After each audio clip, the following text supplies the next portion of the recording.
Relative velocity in two dimension के अंदर कुछ टिपिकल प्रॉब्लम करेंगे जो बड़ी मज़ेदार सिचुएशन है और बड़े आसानी से समझ में आने वाली सिचुएशन है। कोई उसमें मुश्किल सिचुएशन नहीं होती, बस दो तीन ही सिचुएशन है जो हमें करनी है। बहुत सारी सिचुएशन बनती ही नहीं है। ठीक है, पहली सिचुएशन ये है रेन अम्ब्रेला वाली प्रॉब्लम। रेन अम्ब्रेला प्रॉब्लम कुछ तो हमने सिंपल वाले केसेस किए थे कि अगर मैन इधर जा रहा है, रेन इधर हो रही है, तो उसको अम्ब्रेला किस डायरेक्शन में होल्ड करनी है। मैंने आपको दो तरीकों से करवाया था। This is the velocity of man, this is velocity of rain. हमें निकालनी है velocity of rain with respect to man. अगर वेक्टर फॉर्म में करते हैं तो हम लिखते हैं ऐसे v vector minus v m vector, है ना।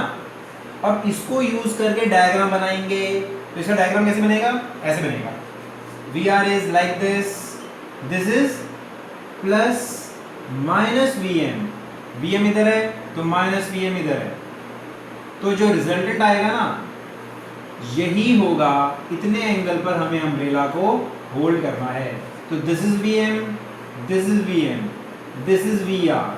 तो ये एंगल निकल जाएगा। This tan theta is equal to v m by v r. ये सबसे इजी वाला केस। कोई प्रॉब्लम इसमें? ठीक है, ये सबसे इजी वाला केस है कि आदमी इधर जा रहा है ना। और मैंने एक और तरीके से करवाया था जिसमें मैंने जानबूझ के माइनस वी एम किया था, लेकिन अगर वेक्टर तरीके से करते हो तो ऑटोमेटिकली माइनस साइन आ जाता है। इसको यूज करके आपने डायग्राम बनाया, इसको यूज करके डायग्राम बनाया और फिर एंगल निकाला। ठीक है, इतने एंगल पर हम अम्ब्रेला को होल्ड करेंगे। क्लियर है? अब इसमें डिफरेंट सिचुएशन क्या हो सकती है? देखो, डिफरेंट सिचुएशन ये होगी। अगर पहली सिचुएशन ये है कि जब आदमी कुछ वेलोसिटी के साथ ईस्ट में जा रहा है तो उसको बारिश सीधी होती हुई नजर आ रही है। एक क्वेश्चन करेंगे हम इसमें, मैंने अपने नोट्स में दिया हुआ है। अगर आदमी ईस्ट की तरफ जा रहा है, he sees that the rain is falling vertically, अपनी स्पीड को वो बढ़ा देता है तो देखता है कि बारिश अब कुछ एंगल पे फॉल करने लग गई। ये है टिपिकल प्रॉब्लम नंबर 1। पहला केस क्या है? Man is going like this, he finds that rain is falling vertically. This is velocity of man with respect to rain. या you low velocity of rain with respect to man, ये जरा ठीक है। That is VRM, है ना। This is not rain, this is the velocity of rain with respect to man. इसमें क्या होता है? इस वाले क्वेश्चन में मैन अपनी स्पीड बढ़ा देता है। मैन ने अपनी स्पीड बढ़ा दी, ठीक है, मैंने अपनी स्पीड बढ़ा दी। वो क्या देखता है? Rain is now, rain appears to be at some angle, बारिश किसी और एंगल पे दिखाई देती है। मान लो अब रिजल्टेंट ये आ गया, दिस इज द रिजल्टेंट। इतने एंगल पर बारिश होती दिखाई दे रही है। This is the velocity of rain with respect to man. समझ गए? दो सिचुएशन है। Man increases speed,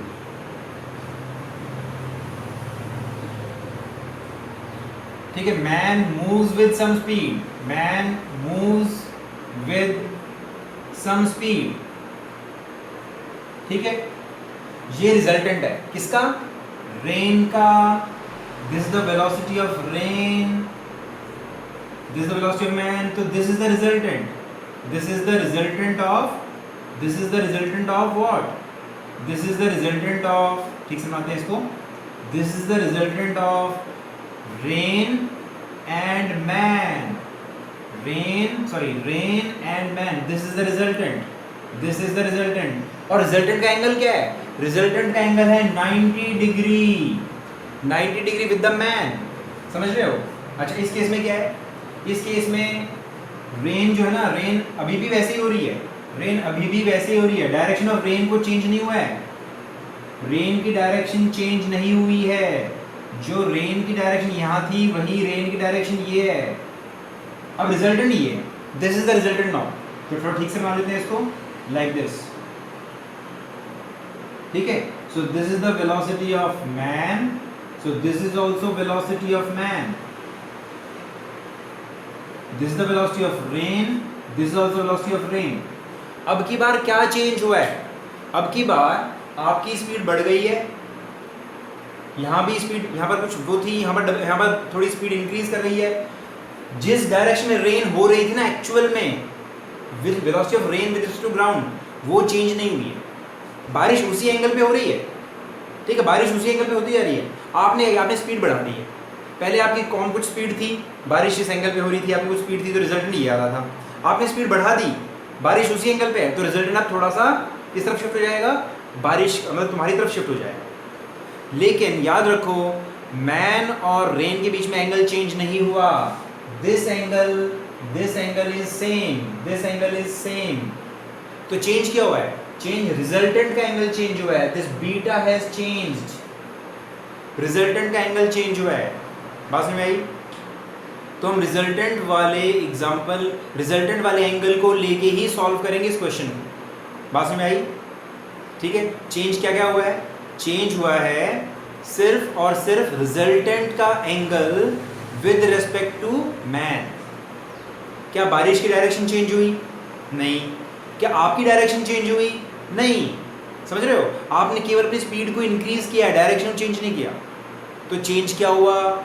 resultant. क्योंकि आपको बारिश पहले सीधी नजर आ रही थी, फिर बारिश आपको तिरछी लगने लग गई, तो रिजल्टेंट का एंगल चेंज हुआ है। इसी कॉन्सेप्ट को यूज करके हम क्वेश्चन को सॉल्व करेंगे। तो मैं क्वेश्चन बोलता हूं, क्या क्वेश्चन है जो इस टाइप का है? क्वेश्चन है, मैं लिख देता हूं क्वेश्चन को फटाफट। क्वेश्चन नंबर है ये 13, आपके नोट्स में क्वेश्चन नंबर 13 है। A person traveling towards east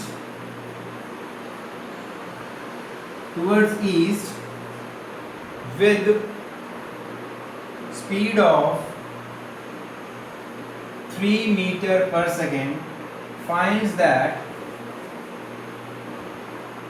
wind, इसमें विंड है, रेन नहीं है, विंड है। Wind seems to blow from north. ठीक है, दो वेक्टर होने चाहिए। यहाँ पर विंड है, पिछले क्वेश्चन में मैंने आपको रेन के बारे में बताया, तो कोई प्रॉब्लम नहीं। कई बार पानी भी हो सकता है ना, रिवर में वाटर होगा, यहाँ पर विंड है, पिछले क्वेश्चन में रेन था, तो दो वेक्टर्स होने चाहिए, कोई प्रॉब्लम नहीं है, कॉन्सेप्ट वही है। So from north, on doubling his speed, the wind appears to flow from northeast. Wind appears to flow from northeast. Find the magnitude of the actual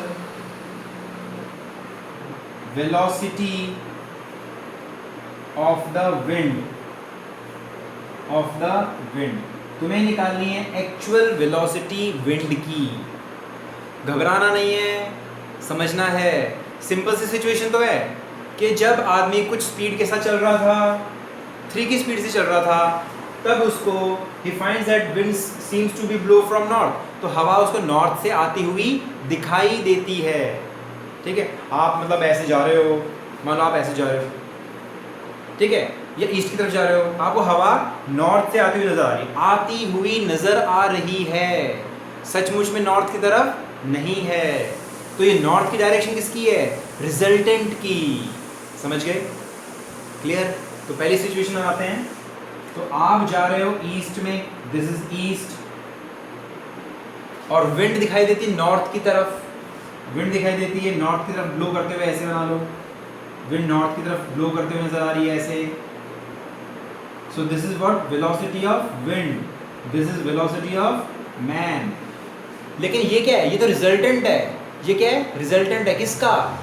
एक वेक्टर और एक और वेक्टर है. अगर एक वेक्टर ये है, रिजल्टेंट ये है, तो दूसरा वेक्टर क्या होना चाहिए? रिजल्टेंट हमेशा दो वेक्टर्स के बीचों बीच आता है.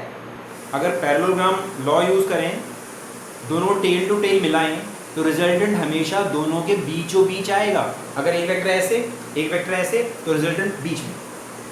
एक वेक्टर ऐसे, रिजल्टेंट बीच में, तो दूसरा वेक्टर कहाँ पर है? दूसरा वेक्टर यहाँ पर कहीं पर होना चाहिए. समझ रहे हो? So this is the actual velocity of wind with respect to ground. This is the velocity of wind with respect to man. This is the velocity of man with respect to ground. समझ गए? तो ये resultant है पहली situation. दूसरी situation क्या है? On doubling his speed, अपनी स्पीड को डबल कर देता है. यहाँ पर स्पीड कितनी है? यहाँ पर स्पीड है 3. अपनी स्पीड को डबल कर देगा, 6 हो गई. On doubling his speed the winds appear to blow from north east. तब उसको विंड नॉर्थ ईस्ट से ब्लो करती हुई नजर आती है. नॉर्थ ईस्ट से मतलब कैसे? ऐसे ब्लो करती हुई नजर आती है. ठीक है, लेकिन वेलोसिटी ऑफ विंड तो वही है ना, एक्चुअल में तो उतनी है ना. विंड की डायरेक्शन चेंज नहीं हुई है. याद रखो, डायरेक्शन किसकी चेंज हुई है? रिजल्टेंट की चेंज हुई है. क्या विंड की डायरेक्शन चेंज हुई है? नहीं. क्या आदमी की डायरेक्शन चेंज हुई है? नहीं. तो हम देखेंगे ये डायरेक्शन, ये वही है, ये डायरेक्शन वही है. Velocity of man with respect to, sorry, velocity of wind with respect to ground. लेकिन रिजल्टेंट का एंगल चेंज हो गया है, 45 डिग्री हो गया है. This is resultant velocity of wind with respect to man. This is the velocity of man. समझ गए? इन दोनों के बीच में एंगल चेंज नहीं हुआ है. ये एंगल अभी भी थीटा है और ये एंगल अभी भी थीटा है. समझ गया ये बात? क्लियर? क्वेश्चन, अगर क्वेश्चन फिर से बताऊं, एक आदमी जा रहा था, उसको हवा नॉर्थ से आती हुई दिखाई दे रही थी. अपनी स्पीड बढ़ा देता है तो हवा की डायरेक्शन चेंज हो जाती है, नॉर्थ ईस्ट पे आती दिखाई दे रही है. ये सिचुएशन है. जब वो ईस्ट की तरफ जा रहा था तो विंड उसको दिखाई देती है नॉर्थ की तरफ ब्लो करते हुए. अपनी स्पीड को 6 कर देता है तो हवा दिखाई देती है नॉर्थ ईस्ट से आती हुई. तो चेंज क्या हुआ है? रिजल्टेंट चेंज हुआ है. एंगल, रिजल्टेंट का एंगल चेंज हुआ है. तो हम रिजल्टेंट के एंगल का ही फॉर्मूला यूज करके चलेंगे. रिजल्टेंट के एंगल का ही फॉर्मूला यूज करके चलेंगे. और रिजल्टेंट का एंगल क्या होता है? याद है? Angle made by resultant. भूल गए? चलो देखो, एंगल मेड बाय रिजल्टेंट का फॉर्मूला है tan beta is equal to b sin theta upon a plus b cos theta. Meaning याद है? बताऊं? चलो देखो, अगर हमारे पास दो वेक्टर्स हैं, a वेक्टर और b वेक्टर, ठीक है, ऐसे बना लेते हैं, a वेक्टर और b वेक्टर, इन दोनों के बीच में एंगल है थीटा, ये वाला थीटा. तो रिजल्टेंट का एंगल है ये रिजल्टेंट का एंगल है beta. This is the angle of resultant. Beta क्या है? एंगल रिजल्टेंट का किसके साथ? a वेक्टर के साथ. समझ गए? रिजल्टेंट का angle, this is the resultant, इसका एंगल a वेक्टर के साथ कितना है? बीटा. समझ गए? यहां देखो, रिजल्टेंट कौन है? This is the resultant. Angle कितना है? a के साथ. इसको नाम दे देते हैं a, इसको नाम दे देते हैं b. तो a के साथ एंगल कितना है? 90, है ना? रिजल्टेंट का एंगल कितना है? 90. क्लियर है? बोर तो नहीं हो रहे? सुनो ध्यान से. This is angle 90. ओके. अब यहां पर कितना एंगल है? अब रिजल्टेंट एंगल कितना हुआ? रिजल्टेंट एंगल हुआ 45. रिजल्टेंट एंगल कितना हुआ? 45. तो यहाँ यूज करेंगे हम लोग tan बीटा. tan बीटा मतलब tan 90. क्यों? रिजल्टेंट एंगल कितना है? 90. b sin theta. b कौन है? This is b, velocity of wind. ठीक है. sin theta, theta sin theta upon a is what? 3 plus b cos theta, vw cos theta. समझ गए? और यहाँ पर देखो, यहाँ पर क्या लिखेंगे? यहाँ पर लिखेंगे हम लोग, यहाँ पर क्या लिखेंगे? tan what? tan 45 is equal to velocity of wind b. अभी भी ये b है, ये a है. सो हम लिखेंगे vw sin theta upon A is what 6 plus v डब्ल्यू कॉस थीटा। ये दो इक्वेशन यूज करके हम लोग प्रॉब्लम को सॉल्व कर लेंगे, वी डब्ल्यू निकाल लेंगे और थीटा भी निकाल सकते हैं। बोल बात समझ में आई है कि नहीं? मैंने इतनी सारी बातें बताई तो, लेकिन फॉर्मूले, दो फॉर्मूले से काम चल गया। इन फॉर्मूले से को यूज करोगे ऐसे क्वेश्चंस में। क्लियर है बात में? समझ में आई बात लोगों को? ठीक है, मैं अनम्यूट कर तुम लोगों से पूछता हूँ कि कोई डाउट तो नहीं है तुम लोगों को?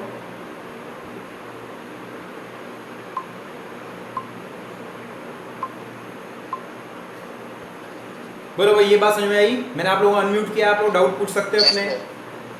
क्लियर है भी सभी को?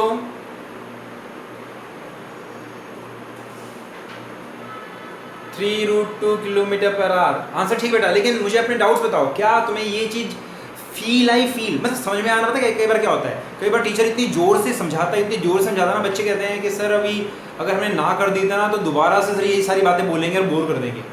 ऐसा तो नहीं है? ऐसा तो नहीं है ना? ठीक है, कई बार जो है ना इतना लंबा लेक्चर होने के बाद जब टीचर पूछता है कि समझ में आया, तो हो सकता है बच्चे कहें कि सर हमें प्रॉब्लम ही समझ में नहीं आई इसलिए पूछते भी नहीं। समझ में आया ना सभी के? भाई ईमानदारी से बताना, ये क्वेश्चन अगर आपको समझ में आ गया ना तो आपको अपने ऊपर प्राउड होगा, you will feel proud on your self, because ये क्वेश्चन, ऐसे क्वेश्चन ज़्यादातर 90% बच्चों को समझ में नहीं आते। समझ गए? तो इजी तरीके से मैंने बताया। अभी समझ में नहीं आया तो मैं ज़्यादा देर बोर नहीं करूँगा और अच्छे तरीके से समझाऊंगा। बता दो जल्दी, बोलो क्लियर है everybody? Yes, raise your hand and ask a question. Raise your hand and ask a question. बताओ मकुल, ये नया बच्चा कौन है? ये बेटा रीनेम करो बेटा। ये बच्चा कौन है? एक नया बच्चा आया हुआ है। मकुल समझ में आया बेटा? देवांश क्लियर है? हो गया सर, आ गया समझ में? ठीक है, क्लियर है? तो ये दो इक्वेशन करके सॉल्व करोगे। अच्छा इसमें देखो, इसमें ये तो तुम कर लोगे, ये वाली चीज तुम कर लोगे, लेकिन ये चीज, इसको कैसे सॉल्व करोगे? इस चीज को कैसे सॉल्व करोगे? 1090 क्या होता है? मैं पूरा सॉल्व नहीं कर पाऊंगा, लेकिन 1090 होता है इन्फिनिटी मतलब, तो इस चीज को मैं सॉल्व करके बताता हूं, बाकी तुम अपने आप कर लेना।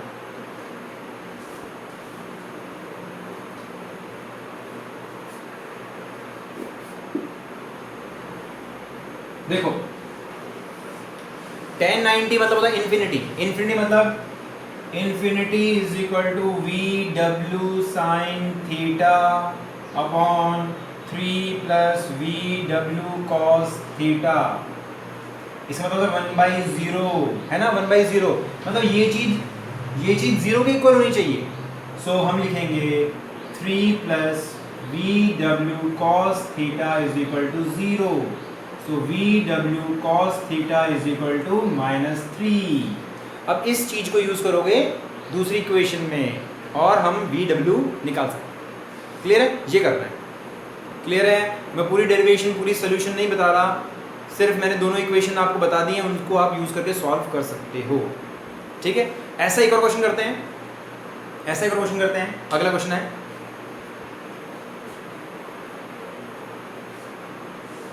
A man is running on a horizontal road। एक आदमी हॉरिजॉन्टल रोड पे रन कर रहा है और उसकी स्पीड है 8 kilometre per hour. This is the man, ये दौड़ रहा है, ठीक है, ऐसे दौड़ रहा है ये, और इसकी स्पीड है 8 किलोमीटर पर आवर। ओके, और क्या देखता है? He finds that rain is falling vertically। बारिश सीधी हो रही है। बारिश, दिस इज द रेन ऐसे से हो रही है, रेन बारिश सीधी हो रही है, सीधी। दिस इज रेन, ठीक है, दिस इज रेन। सो ये रेन किसको नजर आ रही है? मैन को। So this is the velocity of rain with respect to man. समझ गए? He increases his speed to 12, और अपनी स्पीड को उसने बढ़ा दिया, 12 कर लिया, यानी कि अब स्पीड और बढ़ गई। अब उसकी स्पीड हो गई 12 किलोमीटर पर आवर। ठीक है, and finds that rain drops are making angle 30 degree with the vertical. अब बारिश तिरछी हो रही है, वर्टिकल से 30 डिग्री के एंगल पर हो रही है, ऐसे हो रही है 30 डिग्री। मैंने इस तरफ कैसे बनाया, चलो बताऊंगा। लेकिन रेन अभी भी एक्चुअल में उसी डायरेक्शन में हो रही है, तो एक्चुअल में रेन इधर हो रही थी, अभी भी उसी डायरेक्शन में हो रही है, जिस डायरेक्शन में पहले हो रही थी उसी डायरेक्शन में रेन अभी भी हो रही है। सो this is the velocity of rain, this is the velocity of rain. दोनों के बीच में एंगल अभी भी चेंज नहीं हुआ, ये भी एंगल अभी भी चेंज नहीं हुआ, रिजल्टेंट का एंगल चेंज हुआ है। सो दिस इज द रिजल्टेंट। ऐसे पैरेललोग्राम बना सकते हो, यहाँ भी पैरेललोग्राम बना सकते हो ऐसे, और ठीक से बनाते हैं इसको, ऐसे बना देते हैं। ओके, तो अभी रिजल्टेंट ही चेंज हुआ है। फिर से वही फॉर्मूला यूज करेंगे, यहाँ पर भी tan beta is equal to B sine theta by A plus B cos theta. हमने इस फॉर्मूले को क्यों यूज किया है, क्योंकि चेंज किया हुआ है, सिर्फ रिजल्टेंट का एंगल चेंज हुआ है, ना तो मैन की डायरेक्शन चेंज हुई, ना रेन की डायरेक्शन चेंज हुई। पहले बारिश सीधी होती नजर आ रही थी, बाद में बारिश 30 डिग्री के एंगल पे नजर आ रही है ना। तो सिर्फ रिजल्टेंट का एंगल चेंज हुआ है, इसलिए हमने रिजल्टेंट के एंगल वाला फॉर्मूला ही यूज किया है। और जब इस फॉर्मूले को यूज करो ना, तो आपके दिमाग में क्लियर होना चाहिए कि ए कौन है और बी कौन है। So let us suppose this is A and this is B. यहाँ पर दिस इज, यहाँ पर भी वही है, this is A and this is B. तो रिजल्टेंट का एंगल कितना है, 90, tan 90। बी कौन है, B is velocity of rain, दोनों बीच में एंगल साइन थीटा चेंज नहीं हुआ है। ए कौन है, what is, who is A is 8। B cos theta is what, V R cos theta, and tan 90 is again infinity. इसका मतलब क्या है, this should be equal to 0। So हम क्या लिखेंगे, this implies that 8 plus VR cos theta should be equal to 0. So VR cos theta should be equal to -8. बोलो clear है। अब इसमें देखो, इसमें tan बीटा, B कौन है, B is VR, अभी भी एंगल वही है sin थीटा। A कौन है, who is A is man, अब स्पीड कितनी है मैन की, 12, and plus b cos theta, b vr cos theta. लेकिन vr cos थीटा हम निकाल चुके ना, vr cos theta is -8, put करते हैं, and tan beta is what, 30 degree, tan 30 is equal to vr sin theta upon 12, and vr cos theta is -8। So हमें क्या मिला, 4। So 4 tan 30 is equal to vr sin theta. ठीक है, so 4, what is tan 30, tan 30 is 1/√3, 1/√3 is equal to vr sin theta. Clear है, okay. अब देखो sin theta आ गया, cos, अगर आप इनका रेशियो ले लोगे ना, तो vr कैंसिल हो जाएगा, tan थीटा मिल जाएगा आपको, यानी थीटा मिल जाएगा, और थीटा मिल जाएगा तो आपको फिर vr मिल जाएगा। क्लियर है, करके बताऊं, चलो। So this is equation 1, this is equation number 2, यानी VR sin theta is equal to 4/√3 and VR cos theta is equal to -8। Ratio ले लो, क्या मिला, tan theta is equal to -1/2√3। ठीक है, 1/2√3। तो हम थीटा निकाल सकते हैं, थीटा इज tan इनवर्स 1/2√3। ठीक है, लेकिन हमें चिंता करने की जरूरत नहीं है। अगर आप tan थीटा देखो, this is theta, tan theta मतलब this 1, this is 2√3। If this is 1, this is 2, तो आप हाइपोटेनस निकाल सकते हो। आप हाइपोटेनस निकाल सकते हो तो cos theta tan theta, cos theta sin theta निकल आएगा, और cos थीटा sin थीटा निकल आएगा, तो यहाँ sin थीटा की वैल्यू पुट करके we can find VR also. Clear है, तो देखो, so this will be what, √whole square, यानी कि 4 × 3 12 plus 1, this is 13, √13। So sin theta कितना हो जाएगा, sin theta will be 1/√13, cos theta कितना हो जाएगा, cos थीटा विल बी 2√3/√13। इसकी वैल्यू पुट करके we can find V R, है ना, इसकी वैल्यू पुट करके हम लोग वी आर फाइंड कर सकते हैं। बोलो क्लियर है, समझ में आया? आपको अनम्यूट किया हुआ है, आप पूछ सकते हो मुझसे। यस ऑल ऑफ यू, सभी को, एवरीबॉडी, ऑल ऑफ यू।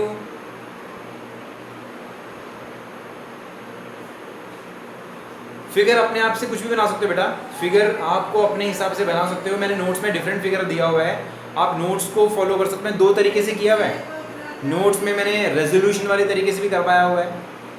आपको एक तरीके पे मास्टरी करनी है, किसी एक फॉर्मूले को एक तरीके से मास्टर बन जाओ, उसी तरीके से आपको सॉल्व करना है, समझ गए? अब अगला क्वेश्चन करते हैं हम लोग, रिवर एंड मैन प्रॉब्लम्स। ठीक है, river and man problems.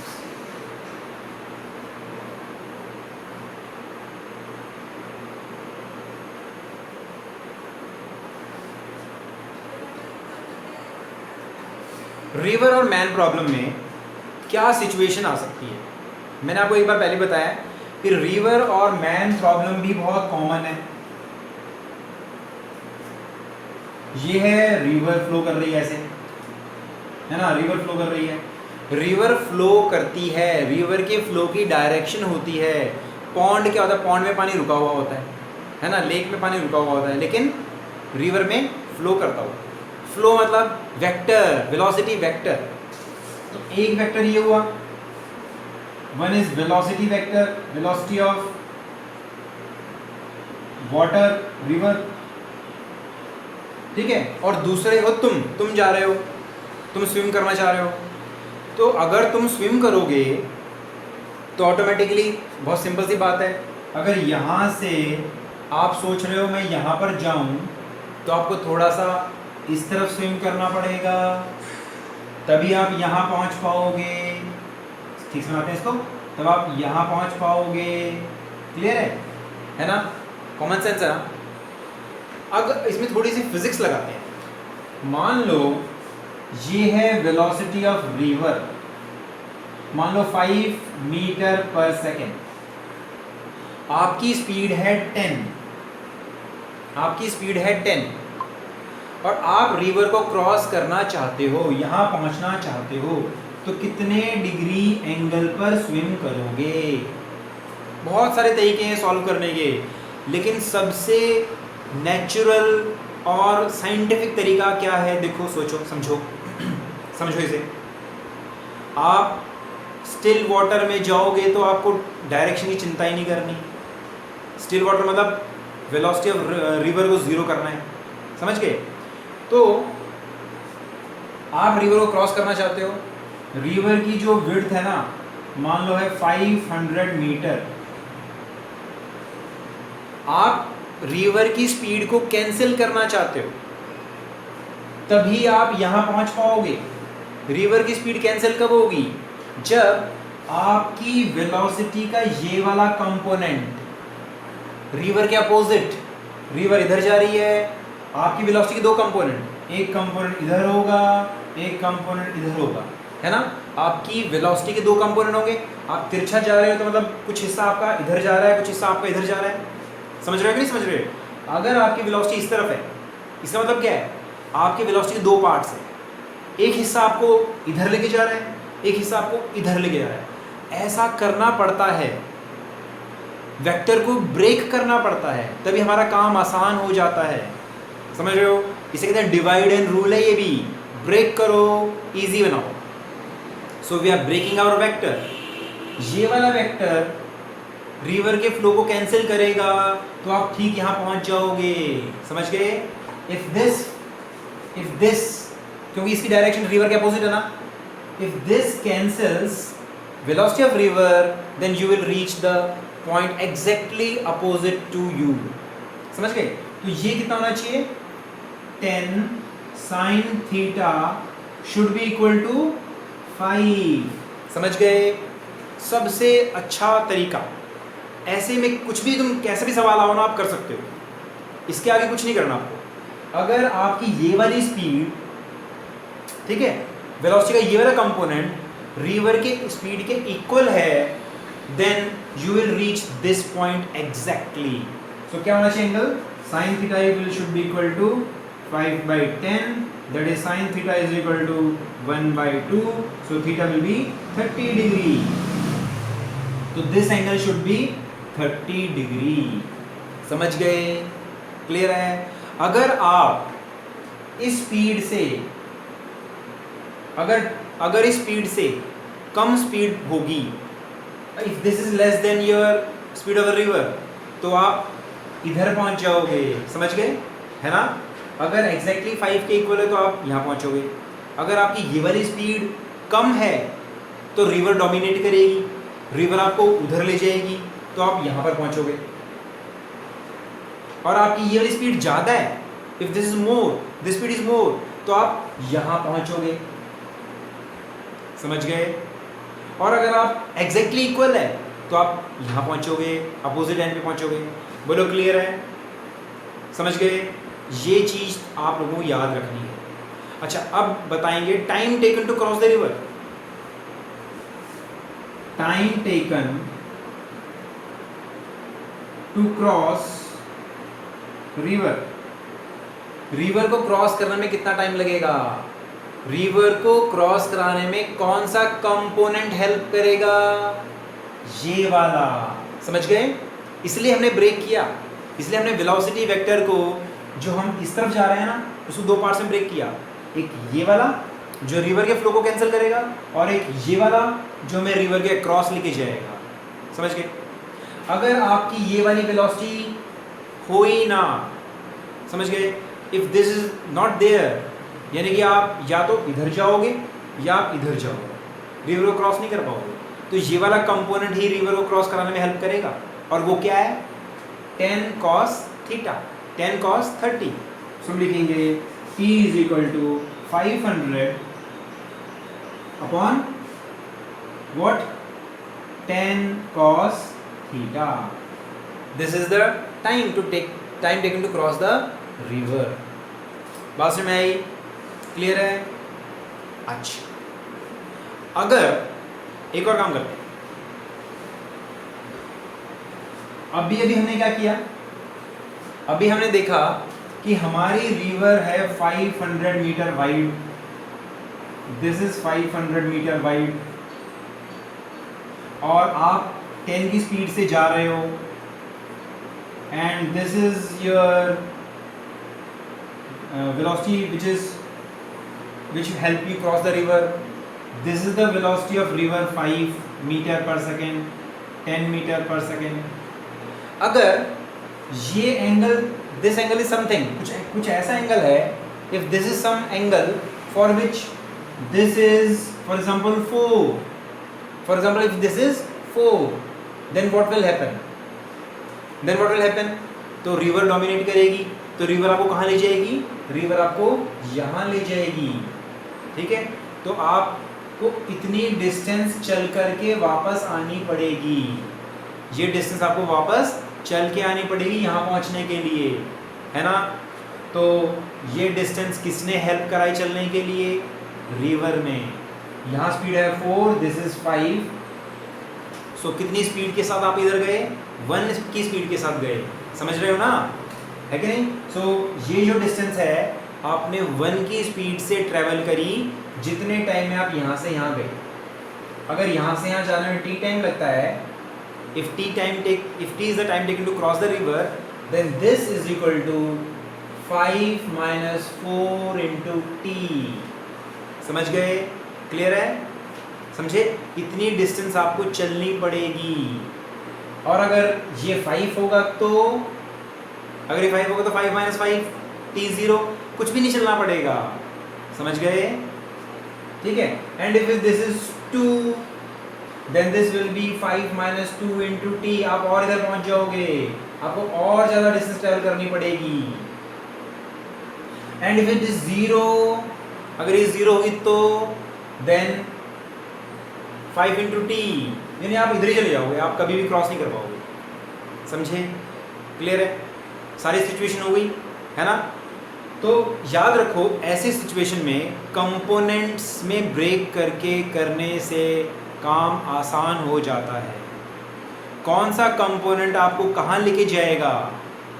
River के परपेंडिकुलर वाला तो रिवर को क्रॉस करवाएगा, यानी y component will help you cross the river, x component will you help you in cancelling the flow of river. अगर cancel नहीं कर पाते तो रिवर डोमिनेट करेगी या फिर आप डोमिनेट करोगे। आप डोमिनेट करोगे तो इधर पहुंचोगे, रिवर डोमिनेट करेगी तो इधर पहुंचोगे। बोलो क्लियर है? तो ये क्वेश्चन करें अब हम, आया हुआ देखते हैं कितना टाइम रह गया है। I think the time is going to be up now. तो ये क्वेश्चन आप अपने आप करोगे। क्वेश्चन नंबर है 15 एंड 14। बहुत अच्छे क्वेश्चन है, HC वर्मा से निकाले हुए मैंने, ये बहुत अच्छे क्वेश्चन है, अल्टीमेट क्वेश्चन है। ये कर लोगे तो इसके अलावा और कोई क्वेश्चन आपको करने की जरूरत नहीं है। समझ गए? तो कल हम नया टॉपिक शुरू करेंगे, motion in a plane. Don't miss it, किसी भी हालत में मिस नहीं करना है। कल हम लोग मोशन इन अ प्लेन करने वाले हैं। Okay, see you, bye, take care.